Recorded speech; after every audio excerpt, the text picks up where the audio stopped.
السلام عليكم، مرحبا بكم معايا فيديو جديد. اليوم غادي نقترح عليكم الخميره البلديه، كيفاش كنصايبوها، كيفاش كنعاودوا نجدوها ونبقاو نستعملوها دائما. يعني كنصايبوها مره واحده وصافي كنبقاو نستعملوها، وكل مره كنزيدوا فيها شويه وكنبقاو نستعملوها.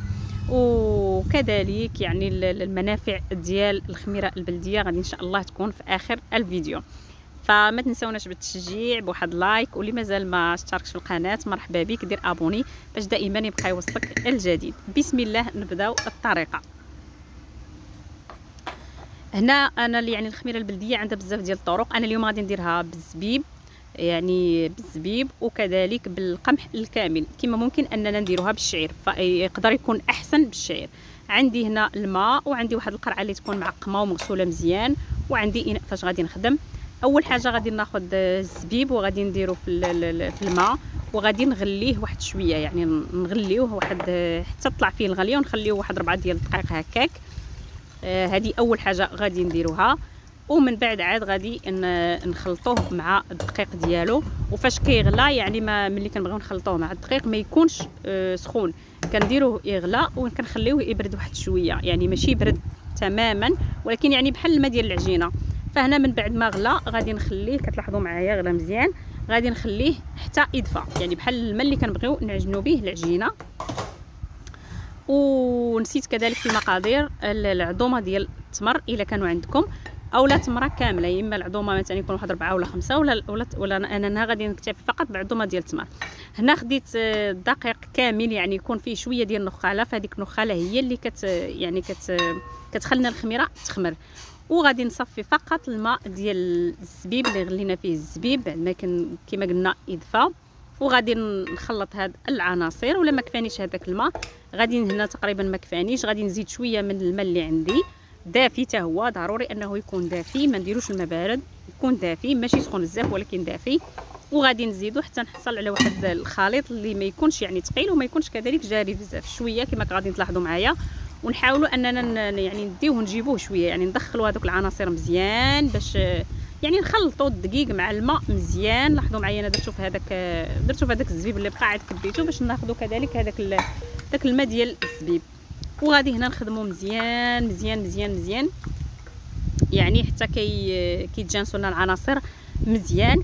وكنديروه في قرعه اللي تكون معقمه. وفاش كنبغي نديروه يعني في القرعه غادي ندير هاد العظومه ديال التمر كما كتلاحظوا معايا، يعني غادي ندير شويه لتحت شويه في الوسط، يعني ندير العظومه ديال التمر لتحت، ونزيد شويه ديال الخليط ديال هاد الدقيق والماء ديال الزبيب، ونعاود يعني نحط عاوتاني العظومه ديال التمر هكا، يعني ما نديروهمش غير لتحت ولا الفوق، فنحاولوا نوزعوهم كاملين. ومن بعد فقط غير في الاول، غير فاش كتشد لينا الخميره مزيان وتقاد لينا مزيان، من بعد فاش كنبقاو حنا يعني تنقولوا ليها بالدارجه ديالنا نذكروها، فاش تنبقاو كل مره تنزيدوها باش تبقى عندنا دائما. فما ما كنحيدوا هذوك العظومه ديال التمر، يعني في كل مره جينا فيهم صافي تنحيدوهم وتنبقاو يعني تنذكروها بشكل عادي. صراحه هي الطريقه باش كتصايب يعني الخميره البلديه، كاين بزاف ديال الطرق، بحال كاين اللي كيصايبها غير بالتمر بوحدو، يعني التمر بالعظم ديالو بوحدو، او اللي كيحيد له العظم، كاين اللي كيصايبها بالشريحه، كاين اللي كيصايبها بالحامض، يعني كاين اللي كيصايبها فقط غير بالدقيق ديال الشعير وهكا كتصدق ليه. فانا هذه الطريقه ديالتي. ويعني الا عندكم الشريحه ديروها، عندكم التمر ديروها بهذه الطريقه هذه. غير خلطوا مثلا بالتمر، كتخلط الدقيق بالماء دافي وكتحط فيه التمر، اولا كذلك نفس الطريقه بالنسبه للشريحه. المنافع ديال هنا بعد ما خليتها يومين، يعني انا الفيديو غادي لاحظوا معايا كتجي يعني صادقه 100%، وكتجي زوينه بزاف. ولاحظوا معايا يعني كتصدق، كنخليوها تقريبا بعد ما كنخلطوها فقط نهار اولا نهار ونص حتى اليومين، وكتصدق لينا بهذه الطريقه كما كتلاحظوا معايا، يعني ناجحه 100%. فهي سهله ولكن المنافع ديالها كثيره كثيره لا تعد ولا تحصى.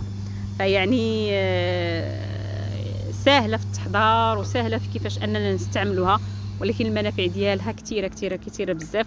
فاللي ما يعني ما كيستعملش الخميره البلديه في العجينه، حاولوا انكم ديروها وتستعملوها، لان لا الجهاز الهضمي لا الجهاز المناعي لا بزاف ديال الحوايج كذلك يعني الخبز الا بات او هكا فما كتكونش فيه الريحه. هنا في الفيديو كما كتلاحظوا معايا كيفاش يعني فاش تنعجن تناخذ الكميه اللي بغيت على حساب، فهي كتعطل في الخميره. ضروري انا شخصيا يعني تنعاون بالخميره يعني ديال الحانوت، ولكن تنديرها هي الا لا كان عندكم الوقت بزاف مثلا تعجنوا في الصباح وتخليوه، هي يعني كتبغي الوقت اكثر من الخميره الاخرى، هذيك فوريه وهذه خميره بلديه. هنا كنحيدوا منها داكشي اللي يعني اللي غادي نستعملو، وكنزيدوا الدقيق والمدافي وكنخلطوها ونسدوها وكنخليوها وصافي. يعني كتستعمل عندنا عادي، كتبقى كل مره كناخذوا منها، ولكن ضروري نخليو واحد معلقه ولا جوج حتى 3 يعني من القديمه باش يعني باش كتجدد لينا. وكنخلطوها مع شويه ديال الدقيق عادي، كنزيدوا فيها الدقيق والمدافي ونسدوها. وهكذا فين ما يعني بغينا فين ما بغينا نعجنوا كناخذوا النص ونخليو النص ونزيدوا عليه الدقيق وكنبقاو غاديين بحال هكا حتى يعني هذه هي الطريقه هذه. صافي.